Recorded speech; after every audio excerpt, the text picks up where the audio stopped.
જ્યારે રક્ષક જ ભક્ષક બની જાય ત્યારે શું સમજવાનું? હું વાત કરી રહ્યો છું સુરેન્દ્રનગરની.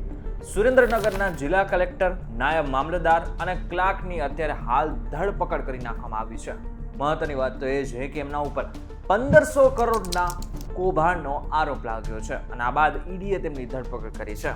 ત્યારે શું છે સમગ્ર મામલો, ક્યાંથી ને શરૂઆત થઈ હતી ને ક્યાં સુધી આ મામલો પહોંચ્યો છે, જાણીશું આજના ખાસ વિડીયોમાં.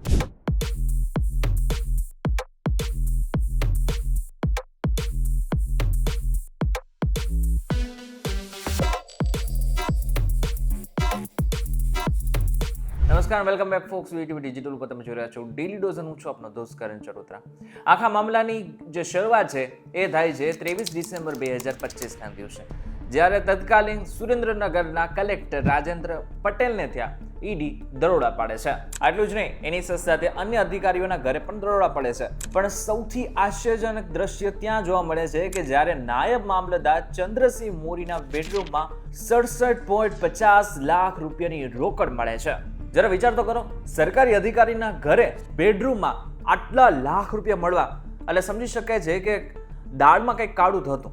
પરંતુ મહત્વની વાત તો એ છે કે જ્યારે પૂછપરછ કરવામાં આવ્યું ને ત્યારે પોપટની જેમ જ બધું જ સામે આવી ગયું. આ કૌભાંડની સૌથી ચોંકાવનારી વાત એની મોડસ ઓપરેન્ડી છે. જેમ હોટલનો મેનુ કાર્ડ હોય ને એમ અહીં લાંચનું લિસ્ટ હતું. કથિત રીતે એવું કહેવામાં આવી રહ્યું છે કે જો તમારે પોતાની જમીન બિનખેતી કરાવવી હોય તો પ્રતિ ચોરસ મીટર 10 રૂપિયાની લાંચ આપવી પડતી હતી. તપાસમાં એવી શીટ પણ મળી છે કે જેમાં લખ્યું છે 2.61 લાખ ચોરસ મીટર જમીન ક્લિયર કરવા માટે 26.17 લાખ રૂપિયા વસૂલવામાં આવ્યા છે. અહીં મહત્વનું છે કે અહેવાલો તો એમ પણ કહી રહ્યા છે કે આટલું જ નહીં, ના માત્ર આ 3 લોકો, પરંતુ એની સાથે બીજા ઘણા બધા લોકો એવા છે કે જે આ કૌભાંડમાં સંડોવાયેલા છે. તમને જાણીને નવાઈ લાગશે કે આ કોઈ નાનું મોટું છૂટક કામ નહોતું, પણ એક વ્યવસ્થિત બિઝનેસ મોડેલ હતું. ઈડીએ એક નવી પ્રિન્ટેડ શીટ પણ મળી છે કે જેમાં કોડવર્ડમાં હિસ્સો લખેલો છે, જેમાં MD 64 lakh, CB 60,000, HP 6 lakh આવી રીતના લખેલું છે. આનો અર્થ એ છે કે લાંચના પૈસા માત્ર એક વ્યક્તિ પાસે નહીં, પરંતુ ઉપરથી નીચે સુધી આખી સીડીમાં વહેંચાતા હતા. હવે એક બીજો મોટો પ્રશ્ન કે આ બધા જ પૈસા ક્યાંથી આવ્યા? તો તમને જણાવી દઉં કે સુરેન્દ્રનગરની આસપાસ કેટલાક એવા વિસ્તારો છે જેમાં એક છે નળસરોવર, બીજું છે પાટડી અને ત્રીજું છે લખતર. આ બધા જ વિસ્તારોની અંદર જમીન સંપાદનનું કામ ચાલી રહ્યું છે અને કથિત રીતે કલેક્ટર રાજેન્દ્ર પટેલ જે ફાઇલનો વહીવટ કરવાનો હોય તે ઓફિસને બદલે ઘરે લઈ જતા. આ જ બતાવે છે કે ઈરાદાઓ કેટલા સાફ હતા. અને અહેવાલો પ્રમાણે લગભગ 1500 કરોડ રૂપિયાનું અત્યારે આખું કૌભાંડ આચરવામાં આવ્યું છે. મહત્વની વાત તો એ જોઈએ કે ઈડીએ આજે એમની ધરપકડ તો કરી લીધી છે, પરંતુ આગળના સમયમાં એમના ઉપર કયા પગલાં લેવામાં આવશે એના ઉપર સૌ કરી નજર છે.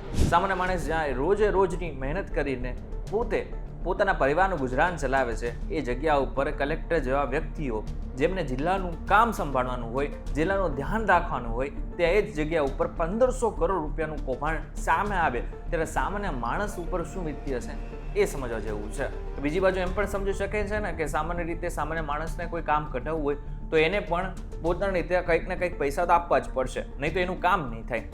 ત્યારે આગળના સમયમાં કડક પગલાં લે એના ઉપર સૌ કોઈની નજર છે. ત્યારે આ બાબતને લઈને તમારું શું કહેવું છે અમને જરા કોમેન્ટ કરીને ચોક્કસથી કહેજો. વિડીયો થકી જો તમને કોઈ ઇન્ફોર્મેશન મળે તો વિડીયો લાઈક અને શેર જરૂરથી કરજો. આવા જ ઇન્ફોર્મેટિવ વિડીયોઝ માટે વીટીવી ડિજિટલ સાથે જોડાયેલા રહેજો.